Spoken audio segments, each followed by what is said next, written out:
Welcome to Healthy Steps, brought to you by Hillcrest Healthcare System and Utica Park Clinic. I'm Amanda Armstrong.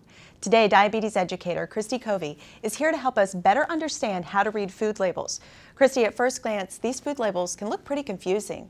That's right, Amanda. We're going to look at some tips for taking the guesswork out of reading these food labels. The first thing to look at on a food label under nutrition facts is the serving size. Take a look at how many servings are in the package and then how many servings you are eating. If there are 2 servings in the bag, then double the calories and the nutrients. For example, if you eat the whole container of the above food, you would be eating 340 calories and 500 milligrams of sodium. The amount in parentheses is the weight of the food in grams if you weighed it on a scale, so just ignore it unless you are going to weigh the food. Next, look at the total calories per serving. This is important if you are watching your weight. Now let's look at the percent daily value on the right side of the label. The percent daily value tells you whether the nutrients, fat, sodium, fiber, calcium, vitamin A, in a serving of food contributes a lot or a little to your daily diet. The percent daily values are based on recommendations for a 2,000 calorie diet.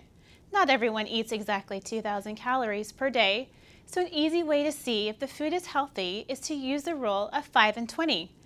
The rule of 5 and 20 is a quick guide that describes how nutritious one serving of food is. A 5% daily value or less means the serving is a low source of that particular nutrient. A 20% daily value or more means that that serving is a high source of that nutrient.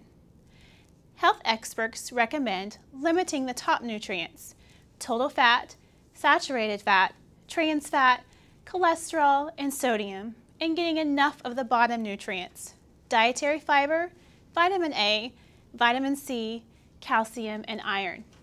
Look for products low in saturated fat, trans fat, and sodium. A good rule of thumb for limiting total fat is keeping total fat to no more than 54 to 72 grams of fat a day, less than 30% for an 1,800 to 2,400 calories for heart health. In other words, if you need 1,800 calories, then 30% of calories from fat would be 54 grams. This food is about 1/5 of the amount of total fat recommended. Saturated fat is another fat to limit, as it is not heart healthy. Limit saturated fat to no more than 16 grams a day. Trans fat is not heart healthy and should be limited to less than 2 grams a day or as little as possible. Trans fats are partially hydrogenated vegetable oils, and many manufacturers have switched to using oil instead of shortening in their products. The Heart Health Guideline for cholesterol intake is an average of 300 milligrams or less per day. Egg yolks and organ meats have the most cholesterol, but it's okay to include 3 egg yolks a week and organ meats once a month. Sodium affects blood pressure, and the daily recommendation for sodium is 2,300 milligrams a day or less. A good rule of thumb is to choose items with 300 milligrams per serving for a single item and less than 600 milligrams per serving for an entree or convenience meal.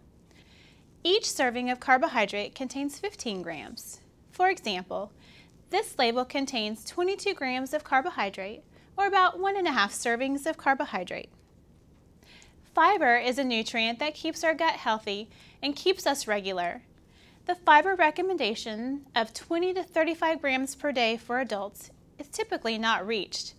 One way to increase fiber is to choose food with 3 grams or more of fiber per serving, or cereal with at least 5 grams of fiber. If you cannot remember the definitions of all the terms, use these general guidelines. Free means a food that has the least possible amount of the specified nutrient. Very low and low means the food has a little more than foods labeled free. Reduced or less means a food has 25% less of a specific nutrient than the regular version of the food. Let's compare 2 or more labels. Which one is healthier? Amanda, people can always review the tips we shared today to read food labels easier and to make the right food choices. Thank you, Christy, for breaking down that information for us. You're welcome, Amanda. For more information, please visit uticaparkclinic.com.